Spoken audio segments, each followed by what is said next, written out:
Ici c'est Brest. Ici, c'est Brest. Ici c'est Brest.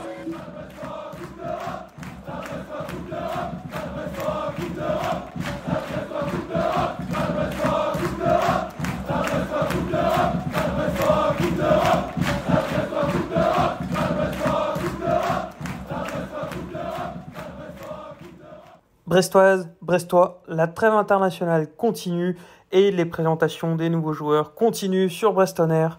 Après la présentation d'Eddie Milson Fernandez, que vous pouvez retrouver, on le rappelle, sur la chaîne YouTube, place à un autre joueur un peu plus connu en Ligue 1, puisque c'est Mama Baldé, l'attaquant qui rejoint le Stade Brestois 29 contre 4,5 millions d'euros, plus potentiellement 2,4 millions de bonus. Alors, c'est un attaquant de 28 ans qui va bientôt avoir 29 ans par ailleurs, international de la Guinée-Bissau. Il nous rejoint directement depuis l'Olympique Lyonnais. Et donc, qui dit Olympique Lyonnais dit retour des vieux habitués. C'est pour ça qu'aujourd'hui, j'ai le plaisir de recevoir une nouvelle fois les amis de Gone Back. Et plus précisément, c'est Émile qui est avec nous. Émile, comment tu vas en cette fin de mercato? Parce que le mercato lyonnais a duré un peu plus longtemps que le brestois. Eh ben, écoute, merci déjà beaucoup de l'invitation. Moi, personnellement, je vais très bien. Footballistiquement, sur mon club, on va dire que je suis assez soulagé que la période du mercato se termine parce que c'est quand même une période qui a été difficile du côté de l'OL. Ça a été un mercato très riche au rebondissement, à la fois positif, mais surtout malheureusement plutôt négatif.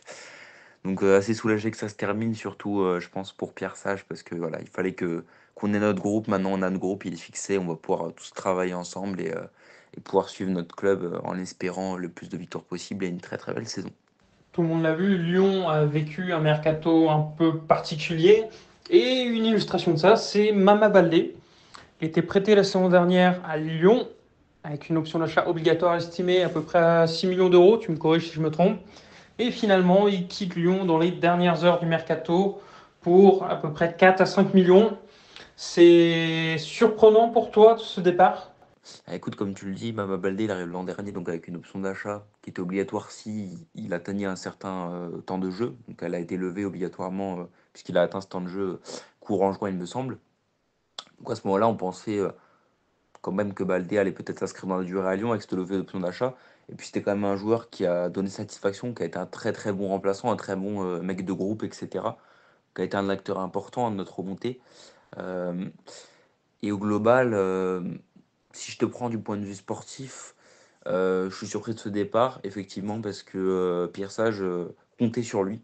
Comptait sur lui dans une rotation, parce que comme je l'ai dit, c'est un super mec de groupe.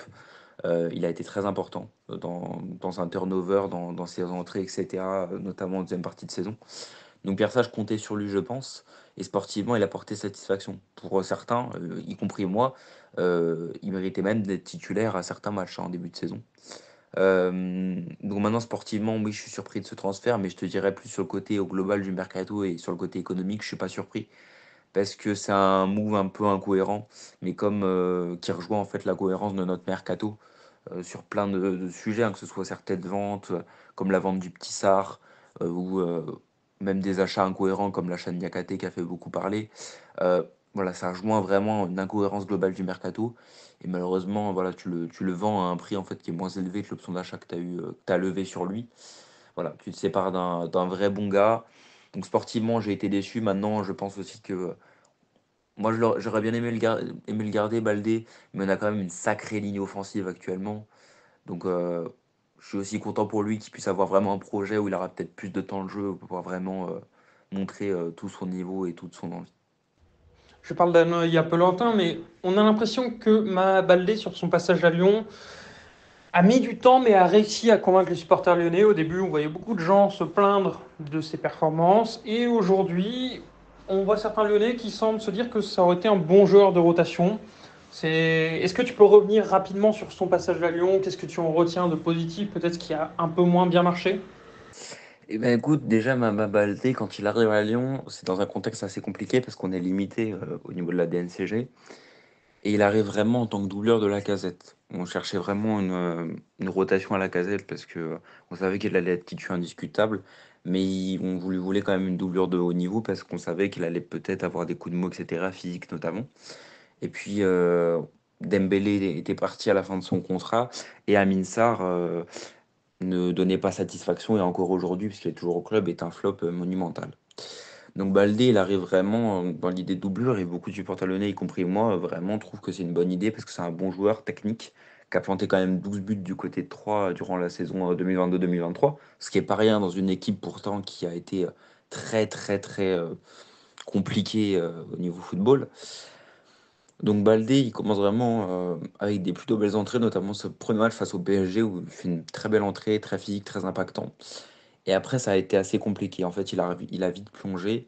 Il y a eu l'arrivée de Fabio Grosso qui lui a quand même fait confiance, qui a essayé de le mettre plusieurs fois, soit lui accorder de belles rentrées, jouer une mi-temps sur deux par exemple, ou parfois même titulaire. Son premier match titulaire, donc c'est du côté de Reims, où il est aligné en pointe avec Cherki et fait une prestation absolument catastrophique. Euh, et puis il y a eu vraiment des moments très compliqués pour lui. Un match face à Metz où dès la première minute il rate un face-à-face et après ça le plombe totalement mentalement. Un match face à Lorient où il fait une entrée en fait et il nous coûte le match parce qu'il fait une passe décisive à Darling Ngombois en faisant une relance sur le côté dans l'axe et Yongo envoie un pétard pleine lucarne.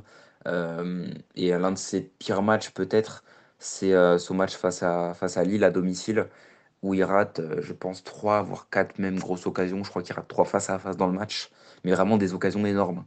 Et il se fait chambrer malheureusement par tout le stade qui chante Chevalier, si t'es sympa, laisse marquer Mama Baldé. Donc ça a été un passage très compliqué pour lui. Son plus gros trou d'art, c'est clairement au cœur de l'hiver, vraiment à l'arrivée de Pierre Salle en fait, où il a été plusieurs fois hors du groupe. Pendant 5 6 matchs, en fait, il est hors du groupe. Il retrouve le groupe à partir du moment où on commence à regagner, donc le match face à Marseille. Mais il est assez souvent sur le banc, etc. Notamment avec, on a eu l'arrivée quand même de pas mal de grosses recrues comme Fofana, Orban, etc. Benrahma en attaque, donc il avait très très peu de temps de jeu. Il cirait le banc, mais vraiment en jouant pas beaucoup, quoi. Et le tournant vraiment de sa saison, c'est, je dirais, le match face à Lorient, au Moustoir, où en fait il fait un match assez compliqué, mais mine de rien, il marque enfin son premier but avec l'OL sur un face-à-face avec un petit crochet et une frappe dans le but vide. Et à partir de là, en fait, c'est vraiment plus le même joueur. Pierre Sage l'a vraiment transformé en un super sub, tout simplement un top remplaçant. Il a passé un cap mental complètement dingue et il a enchaîné des super entrées comme face à Toulouse, une passe D, face à Nantes, une passe D à la fin qui nous fait gagner le match. Sa plus grosse perf, sa plus grosse rentrée, voilà, c'est face à Lille où il fait un but, une passe D en faisant une entrée de dingue. En vraiment, à lui tout seul, il défonce la défense lilloise, quoi. Il met un but, une passe D, il fait une entrée de dingue. Physique, puissant, vitesse. Il fait une entrée de malade. Donc voilà, en fait, la saison de Baldé, elle a été très compliquée. Et elle a connu vraiment un tournant. À partir de son premier but, c'est plus le même joueur et il a enchaîné des superbes rentrées et c'est devenu vraiment un top remplaçant. Donc ça a été un peu. Il a foncé dans une falaise et puis il a su se relever mentalement. Et c'est tout à son honneur parce qu'humainement, c'est vraiment un mec qui a jamais lâché. Et vraiment, il nous a fait kiffer durant les 2 3 derniers mois. Honnêtement, ça a été vraiment un artisan de notre montée et peut-être un joueur un peu sous-coté dans la fin de saison lyonnaise, honnêtement. Et toute sa saison dont tu nous parles, il l'a vécu en pointe uniquement ou c'est un joueur qui peut aussi dépanner sur un côté, voire même être un titulaire sur le côté? Mais écoute, sa saison, il a plutôt commencé en pointe, notamment sous Fabio Grosso, où il a vraiment, voilà, il a eu du temps de jeu quand même, que ce soit dans une attaque à deux, notamment à Reims, par exemple, ou seul en pointe, par exemple à Rennes, lors de notre première victoire. Mais sous Pierre Sage, où là, il a vraiment été au prime de sa saison, il a très peu joué seul en attaque, en pointe. Je crois que le seul match où il a aligné en pur neuf tout seul, c'est face à Lorient, où il met son but. Mais dans le jeu, il fait pas du tout un bon match. Mais là où il a été vraiment impactant, et moi là où je l'ai adoré, vraiment, j'ai trouvé ses entrées géniales, c'est sur son côté droit en fait. Il me semble pas qu'il ait joué à gauche de la saison, peut-être j'ai oublié. Mais il a joué, oui, en neuf, mais moi là où je l'ai vraiment beaucoup aimé, c'est sur l'aile droite en fait parce que il a vraiment joué avec sa vitesse, sa puissance, son côté physique, etc. Et toutes ses entrées les plus impactantes, que ce soit face à Toulouse, à Nantes ou à Lille, qui est vraiment sa plus grosse performance, c'est sur son côté droit, où il jouait vraiment sur sa vitesse. C'est un joueur qui va très très vite, qui est très puissant, qui techniquement est loin d'être dégueulasse, qui sait centrer, qui est plutôt bon des deux pieds. Donc c'est là vraiment où il a été le plus important. Il peut jouer dans l'axe, hein, il peut même, en fait, il peut jouer partout sur l'attaque. Il est très polyvalent. Mais moi, là où je l'adore vraiment et là où il a été le meilleur, c'est clairement sur l'aile droite. Ouais. Tu viens d'aborder ses qualités, justement. À l'inverse, c'est sûrement un joueur qui a des défauts, sinon il ne signerait pas à Brest, tout simplement. C'est quoi ses principales lacunes, les domaines sur lesquels tu penses il doit progresser? Bah, étonnamment, je ne trouve pas énormément de défauts. Pour moi, c'est un joueur qui a plus de qualité que de défauts, hein. Il va vite, techniquement, il n'est pas dégueulasse. Il est puissant, physique, etc. Je dirais quand même deux défauts quand même à lui donner. Euh, c'est que c'est quand même un joueur qui, quand l'équipe va mal, il peut vraiment plonger mentalement. On l'a vu notamment durant ces 6 premiers mois, c'était très très très compliqué. Euh, il a été vraiment cata, hein. Je pense que honnêtement, sur les 6 premiers mois, il doit avoir moins, peut-être je dis un chiffre, mais au moins une dizaine de face à face ou une dizaine d'énormes occasions qu'il n'arrive pas à marquer en fait. Donc c'est un joueur qui peut vraiment plonger mentalement et avoir de grosses crises de confiance et perdre vraiment toute finition, quoi. Voilà, il peut vraiment plonger mentalement, mais il a su quand même se relever. Euh, voilà, techniquement, je dirais pas que c'est un défaut, mais c'est pas non plus la folie, quoi. Il est propre, mais c'est pas un joueur qui va créer du jeu, etc. Techniquement, savoir éliminer, etc. C'est plutôt un joueur qui va éliminer par la vitesse, par la prise de profondeur, par la puissance que par le dribble, etc. C'est pas du tout un joueur technique pure. Quand je parle technique, c'est vraiment dribble, percussion, etc. Vous attendez pas à ça, mais c'est plutôt un joueur ouais, de profondeur, etc. Mais voilà, je dirais ses défauts, c'est un manque parfois de qualité technique, même si techniquement il se débrouille, et c'est un manque ouais, mental parfois quand il peut vraiment plonger mentalement. Ouais. Pour conclure, je vais revenir sur ce que tu disais au début. Tu parlais d'un joueur important dans la rotation, important dans le groupe. Mais c'est quel type? Est-ce que c'est le bon petit soldat qui met un peu l'ambiance, qui arrive à mobiliser tout le monde et qui répond présent, y compris un samedi soir à Auxerre quand c'est un match capital pour le maintien? Ou est-ce qu'on est vraiment sur un joueur qui peut être un leader de vestiaire, pas un capitaine, mais presque un vice-capitaine en puissance? Enfin, il faut s'attendre à quelle implication personnelle dans la vie de groupe? Alors honnêtement, Baldé, vraiment un bon mec de groupe. C'est un mec très... un peu le bon camarade, mais qui est vraiment un mec très professionnel, etc. Chez nous, il s'est toujours donné à fond, même quand il a eu des moments difficiles, etc. C'est un joueur qui est vraiment humainement au top, vraiment. Moi, j'ai toujours dit que dans un groupe, notamment à l'OL, il fallait des mecs comme Amal Baldé, il fallait des mecs qui aillent sur le banc, qui rentrent sur le terrain, qui arrachent tout et qui ferment leur gueule quand ils sont sur le banc, quoi. Donc, il a été vraiment ce mec-là très, très humain, très humble et qui s'est toujours battu. Néanmoins, je l'ai vu quand même à un petit degré. Je dirais pas une étoffe de leader, mais c'est quand même un mec qui maintenant a quand même pas mal d'expérience. Il a 27 ans, il me semble.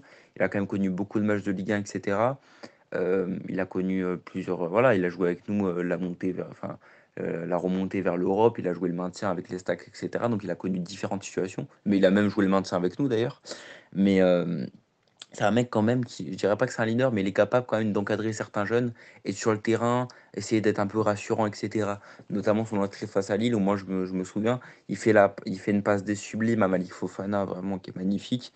Et derrière, il va l'haranguer, il va le prendre dans ses bras, il l'encourage, il va avec la casette, etc., encadrer toute l'équipe, etc. Donc c'est quand même un mec qui, dans un groupe, peut vraiment être très important, que ce soit humainement par son humilité ou même sur le terrain.